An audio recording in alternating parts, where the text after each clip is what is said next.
rise to the Pledge of Allegiance. Allegiance to the flag of the United States of America and to the republic for which it stands, one nation, under God, indivisible, with liberty and justice for all. All right, I'll move it. Can we get a little feedback here, Robin? No. Okay. I'll note that all the board members are present at this morning's meeting, and I will move to approve the minutes from the November 1st, 2021 board meeting. Is there a second? Second. Thank you. Any question or comment? Hearing none, all those in favor signify by saying aye. Aye. I'm just going to abstain since I was not here. Thank you. Very good. On to registration to determine the validity of provisional ballots and authorize to count provisional ballots from November 2nd, 2021. General elections, Ms. Betty Edwards. Good morning, Betty. Good morning. Betty Edwards, manager of the registration department. You should have before you the provisional validation summary report. A total of 2,055 ballots were issued during the November 2nd, 2021 general election. Of the 2,055 provisionals received, 1,891 were confirmed to be valid provisional ballots, while 164 were rejected for various deficiencies during the verification process.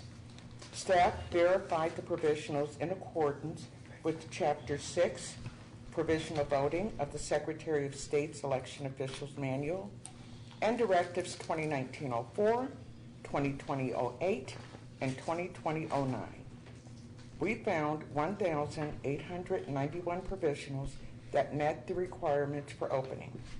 They included 26 wrong precinct correct locations, which will be remade by the ballot department, a total of 22 ballots that were valid due to the APRI exception. The APRI exception allowed any Cuyahoga County voter that was canceled as a result of the supplemental process of 2011, 2013, 2015, and 2017 to be reactivated as long as they did not register in another county after their 2011, 2013, 2015, and 2019 cancellations. Further, staff verified 153 incoming out-of-county provisionals, and we also verified 105 provisionals where the voters were previously registered in Cuyahoga County and did not vote during this election. On the summary report, you have your breakdown of the rejections. A total of 71 provisionals were rejected because the voter was not registered. There were 28 wrong precinct, wrong location. 24 had previously voted absentee. There were 8 empty envelopes, 8 missing addresses, 8 missing date of births, 7 missing signatures, 5 non-matching ID, 2 voted absentee that had been challenged, 2 were missing ID, and 1 was ineligible for the election. Thank you. Any questions for Ms.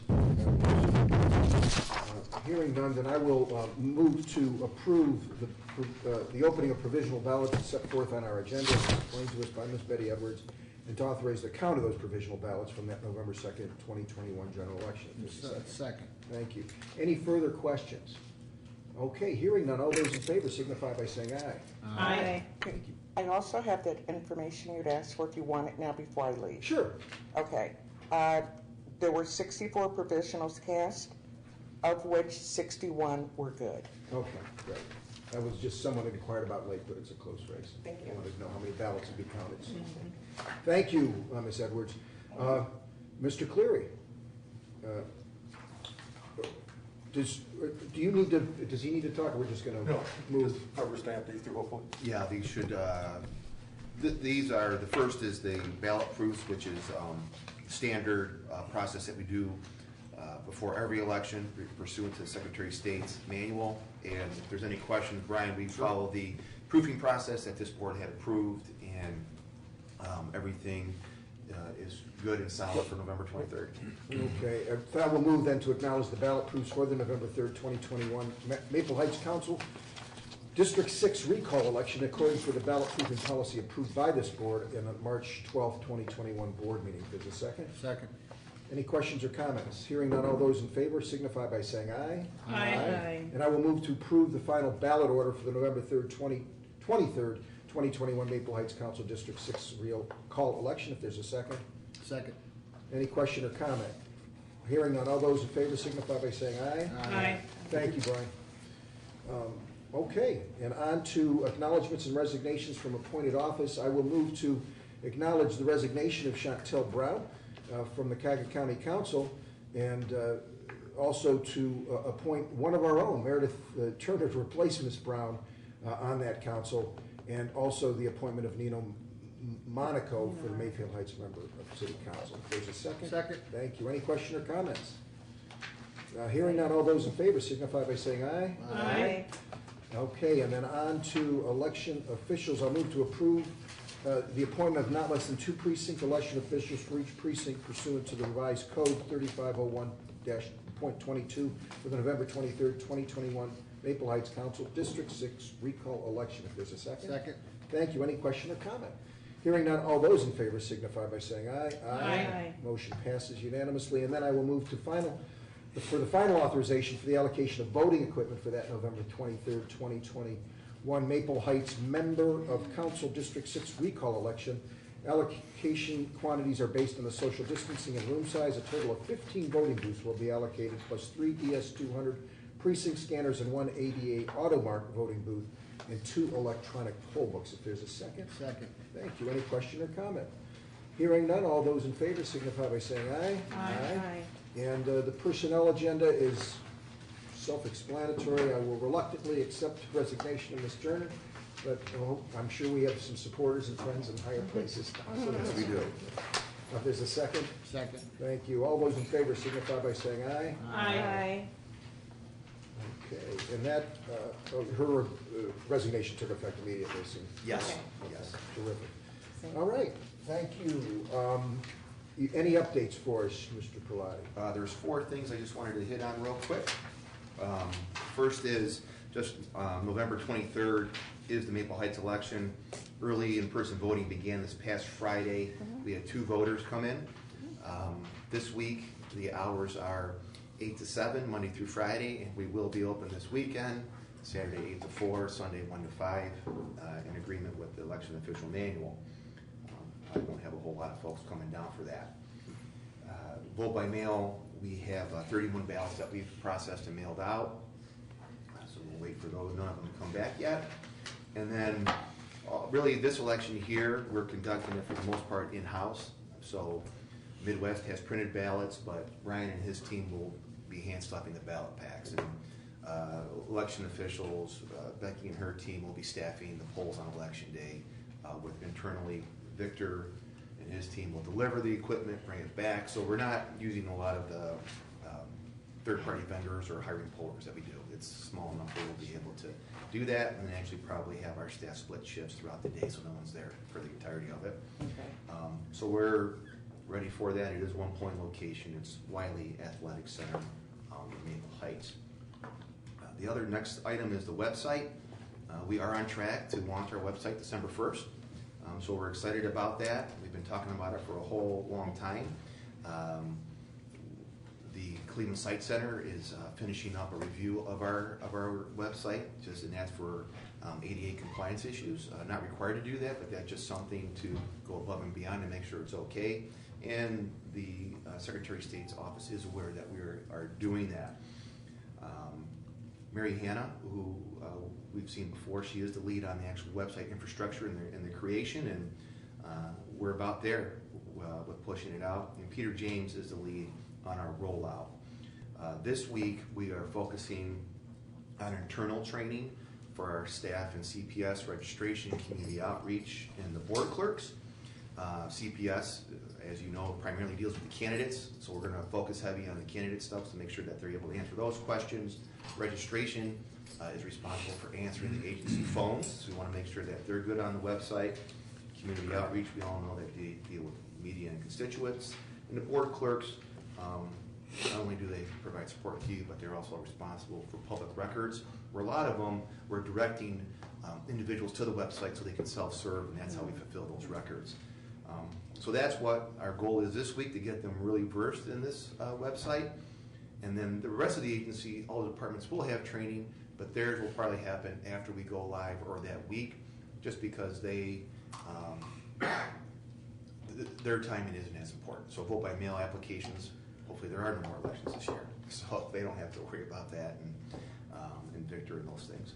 So we are on track for that. We will do some Zoom calls before December 1st, so like the Monday, so December 1st is a Wednesday, that Monday, we're scheduling the Secretary of State's office to take them through our website to make sure that they understand and are up to speed on it. On that Tuesday, we'll work with the political parties and the county communications department, as well as, I think there was another group, and it's slipping my mind right now, on that Tuesday.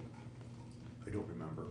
But that was it. Yeah. Was that it? Okay, so we were going to work with them on showing them how that works. And then on Wednesday, the first day that it's open, we'll have a Zoom meeting in the morning, one in the afternoon. We'll do a press release that'll be open to the public, so anybody wants to come in, they can join in there, and we'll kind of just be clicking around, showing people how to use our website. So that's what we will be doing. We'll start putting something up on our current website saying that the new website is coming.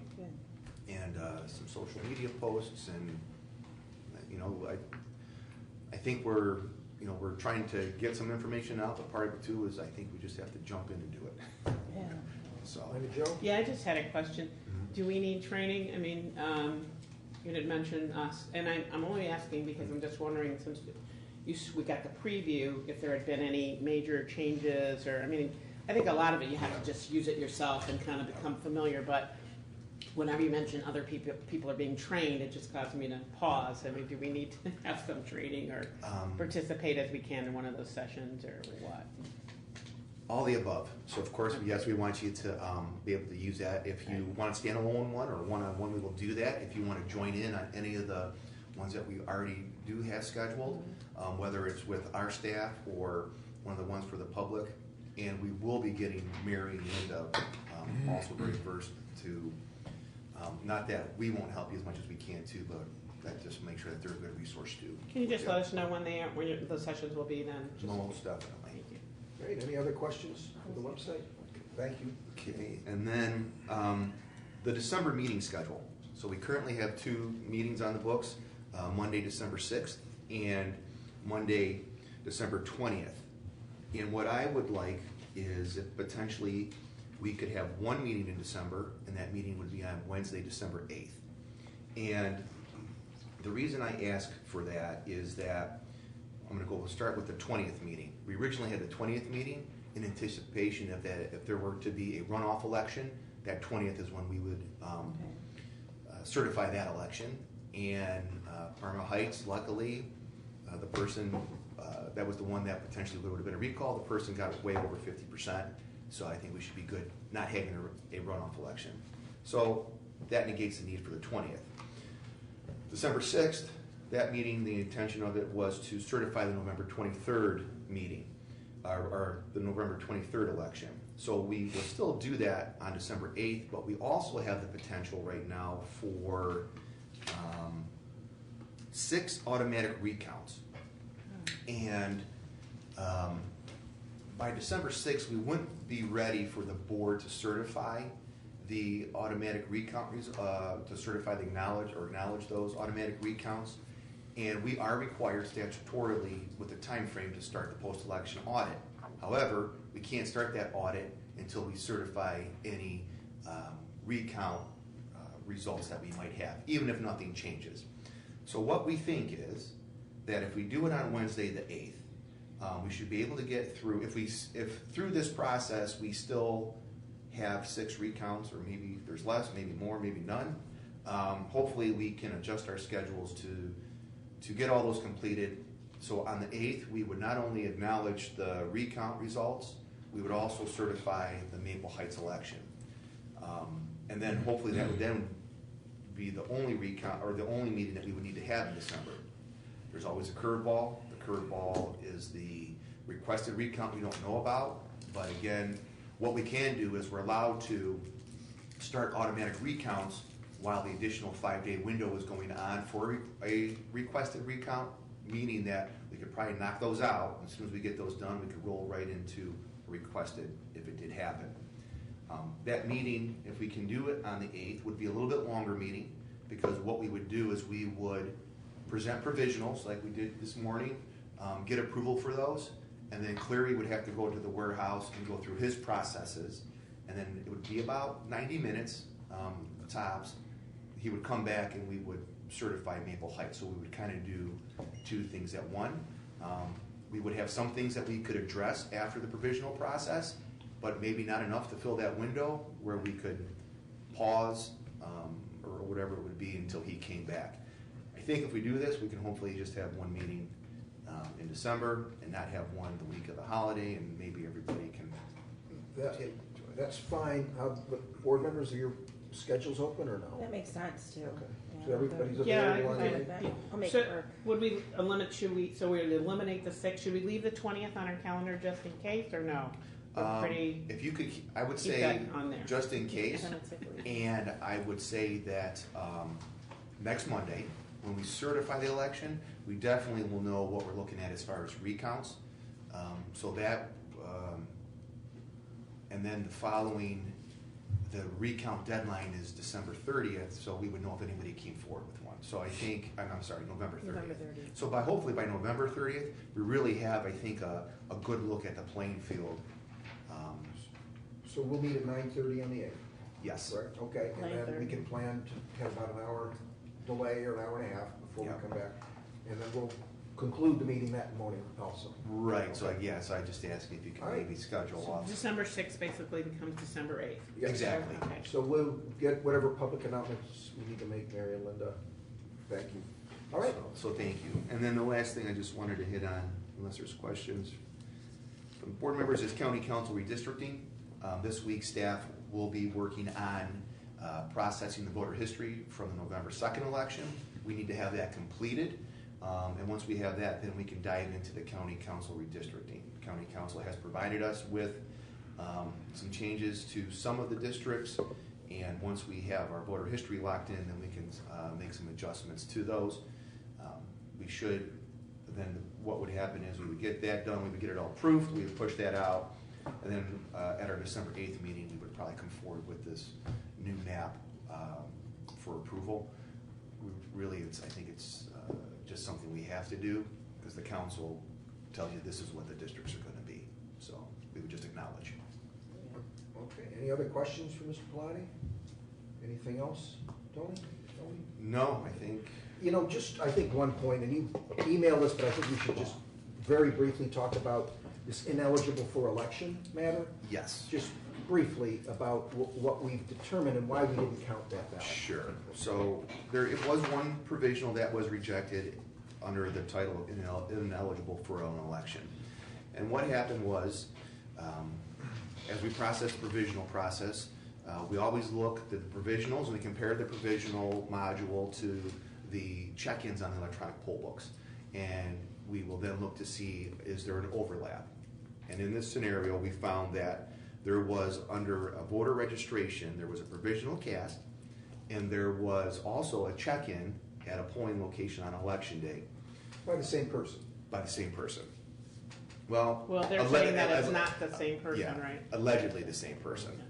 And so through that process, you know, we look at stub numbers. We see, did somebody sign in, and did they then tell a person that they moved and no ballot was cast, and then they go to the new place. So we do all that preliminary work to try to see, and I think we've also heard in the past where somebody, they go, they vote, and then poll workers say, well, really, you should have gone to your new location, and so harmlessly they go to the new location. And we kind of thought, okay, maybe this was this scenario. We actually talked to a family member of the voter who confirmed that, yes, he no longer lives at this location and has gone somewhere else. So we would go ahead and we would reject that as invalid. Well, on Friday afternoon, the individual called in and spoke with Tony, and in that conversation indicated that he never went to the polls and voted at his old polling location, yet a ballot was cast there.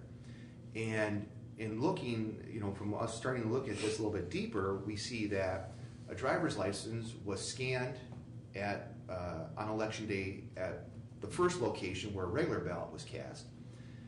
And then 30 minutes later, that same driver's license was presented at the new voting location. It came up as a lookup. Now, a ballot wasn't issued from that because it was provisional, and then they switched into a manual lookup. Only 30 minutes transpired in between these two transactions. And so it makes us think, okay, if a license was presented and pulled up this record at these two locations, and it's only 30 minutes apart, we need to know, okay, did someone other than this voter have access to the license, or what is going on So there? we're going to continue an investigation. We're going to continue an investigation. We'll see what we find. We invited the gentleman on Friday. He no-showed on us, so we'll try again. And these conversations that Mr. Gallagher had, that was a bipartisan conversation. Yes. You were with a Democrat and a Yes. Republican talking to this individual. Yes. Okay. Just wanted to let Yeah. us know what's going on and how earnestly we're staying on top of this stuff. It's Yeah, important, so we'll report back when we have more Any information. questions for Mr. Pallotti on that? All right, hearing none. We do have a couple public comments. Mr. Dantes Taylor. Mr. Taylor, if you would assist him, please. You had some information on that.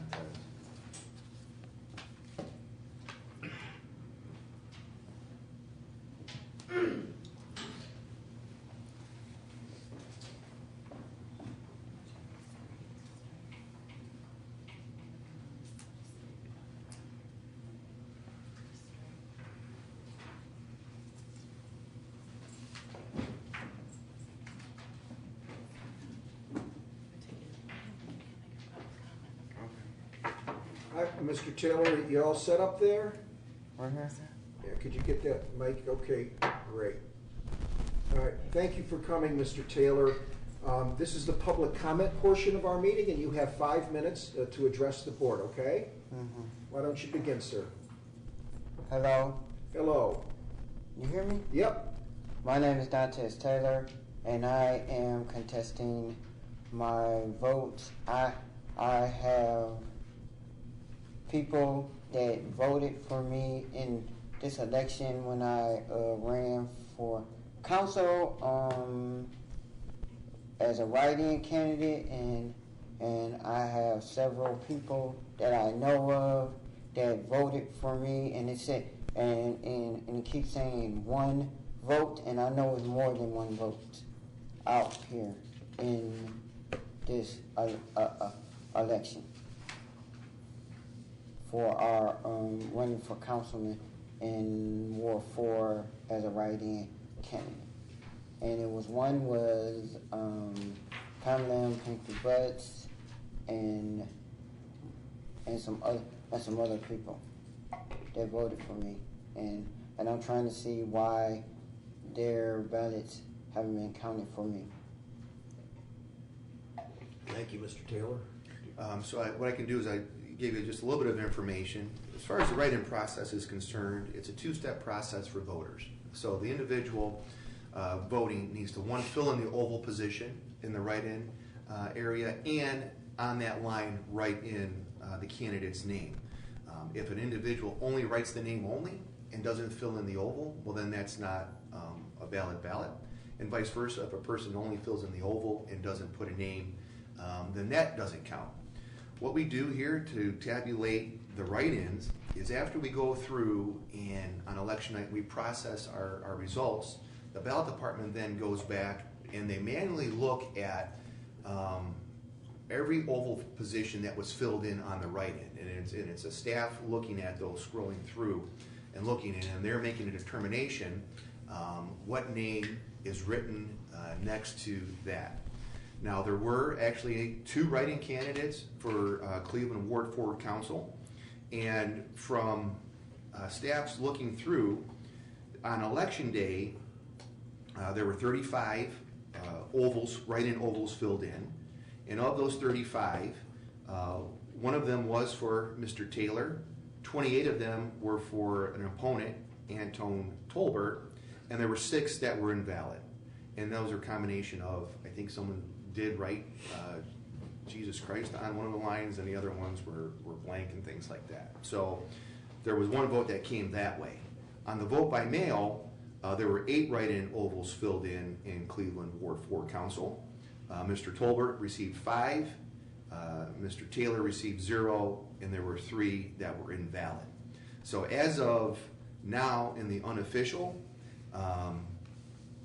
that is what staff has seen. And again, it's a manual process. So, and Brian goes through and he looks at things again, sees what staff does. He goes over and makes sure that everything is matching. We have bipartisanship in that process. And unfortunately, this is, there was only one that was. So when we do the official certification, we'll go through this process again, correct? Right, and exactly. So any new additional ballots, provisionals, curbside, and vote by mails. We'll take another look at it. Mr. Cleary? Yeah. Yes. Hold on, Ms. Pinckney, okay? No, I wanted to show you that I did the process, and I was trying to tell him, but he walked off and was ignoring me. Okay, Ms. Pinckney, we have one, thank you. We're going to address this matter here, thank you. Brian Cleary, manager, ballot department. As the director said, our process is election night was only the election day and vote by mail, so he may have got more votes. We just haven't gotten to tally those yet. As the director said, it's a manual process. We have to go through and look at every ballot. So what we do for the part of the official canvass is every oval position that's filled in on our ERM report. So say there's 50, we have to find 50 ballots associated with that. So we'll go through and look at every ballot. The machines sort them for us, so hopefully they'll sort those, but if they don't, we go through and look at every ballot. Then we look at the valid name on the ballot. And according to the UM, as long as we will validate a name even if they just write the first name, the last name, if they misspell it, as long as we can tell what it is, as long as there's not 2 people with the same name running. So if there's 2 Brians, you need more information. If there's just 1 Brian, as long as it says Brian, we'll count that. So according to the unofficial results, it was 33-1. I don't know what it will be.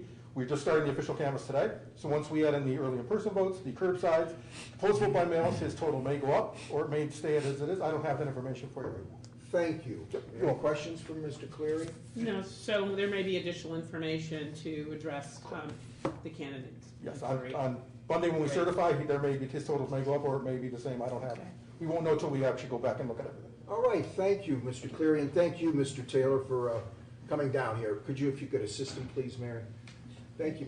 Thank you. Right on 5 minutes. Okay, Ms. Pinckney, you have the floor.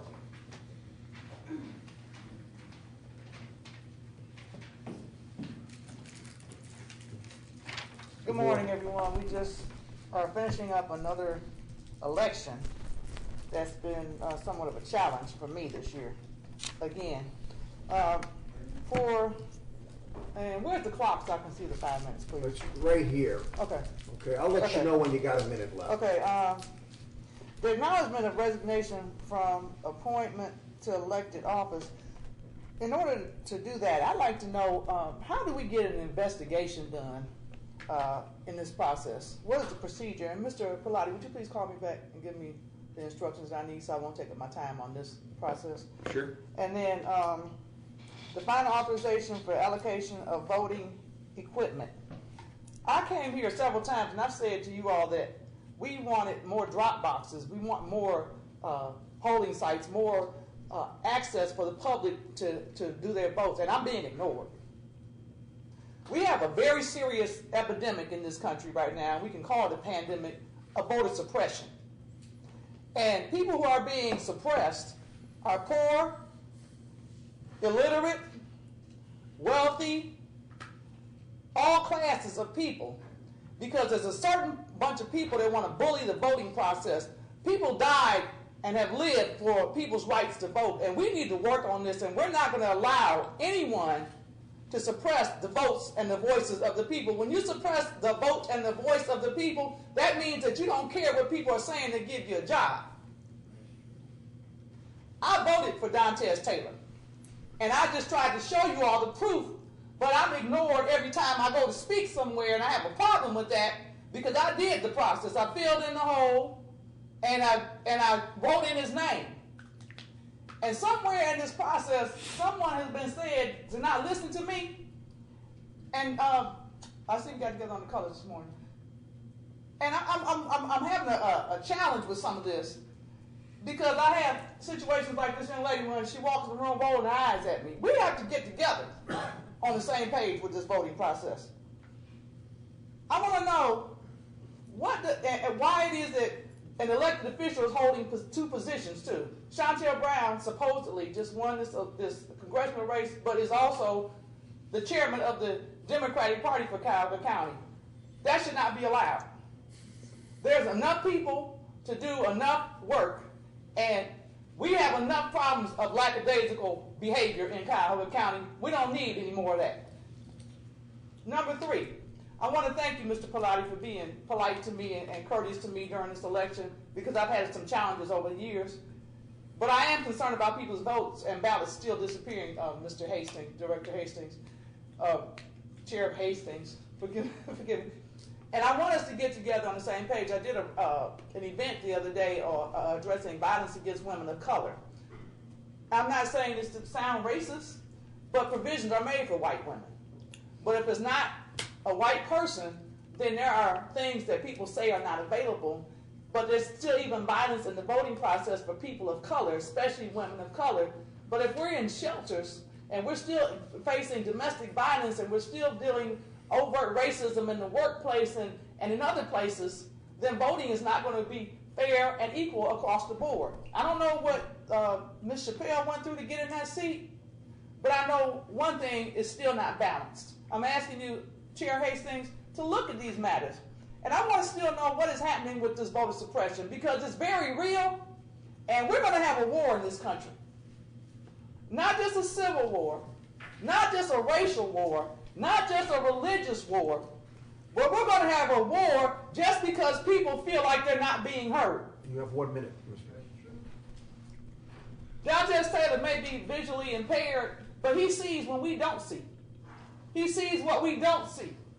And it's not fair to people who are disabled to be discounted, because they're treated like the people were treated in the biblical days who had leprosy and other forms of ailments, who were denied the right to the temple.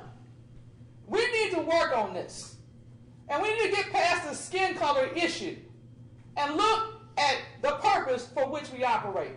Thank you very much, and have a blessed day. Thank you, Ms. Hastings. Thank you.